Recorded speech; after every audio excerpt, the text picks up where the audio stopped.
Up here at Thompson Park in Watertown, hidden in these trees is a deadly pest that the city of Watertown is now working to control. This pest, known as the emerald ash borer, particularly harms ash trees. These trees are native to the North Country and can be identified by having diamond-shaped bark patterns and compound leaves. The emerald ash borer, sometimes a silent killer, is an invasive beetle that burrows into the bark of all ash trees to lay its eggs. After the beetle makes an ash tree its home, it can kill a tree anywhere between 2 and 5 years. This pest will impact ash tree populations along city streets, within parks, playgrounds, but also in the neighboring woodlands. So the risk that it holds for people living around here, if not proactively taken care of, is actually risk to property and health. Emerald ash borer was first identified in the city of Watertown in 2018. Since then, the city has developed plans to attempt and mitigate the problem. We now know that the emerald ash borer has spread throughout the city in low to moderate infestation pockets, with some areas of severe infestation. So we're focusing our efforts on these areas first.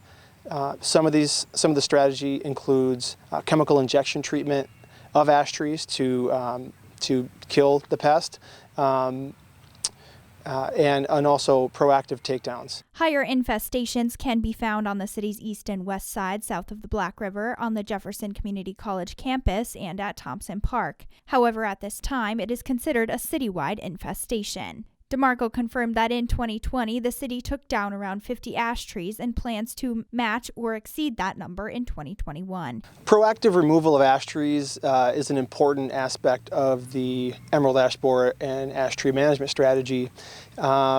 If we don't remove the ash trees in a proactive manner and we wait until they're dying, then we set up a situation where public risk is then increased. And what we want to do is make sure that that's not the case. So when we proactively remove trees, we can also replant them in a quicker manner, mitigating the effects of that tree loss. The city is also utilizing chemical mitigation strategies that are injected into the ash tree by professional arborists. In a tree, an infestation can be determined through different factors. This can include increased woodpecker activity on a tree, thinning of the canopy, sucker sprouting in the beetle's calling card, a small D-shaped hole where it exits the tree after laying its larva.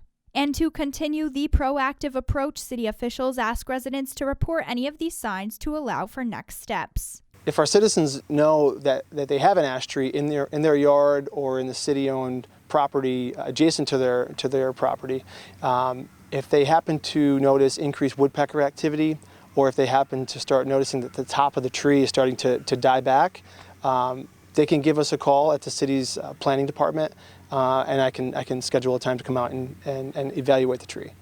And the city of Watertown will continue to implement these proactive mitigation strategies well into next year. For ABC 50 Now, right here in Watertown, I'm Isabella Colello. For more local news, go to informnny.com or download the ABC 50 mobile app.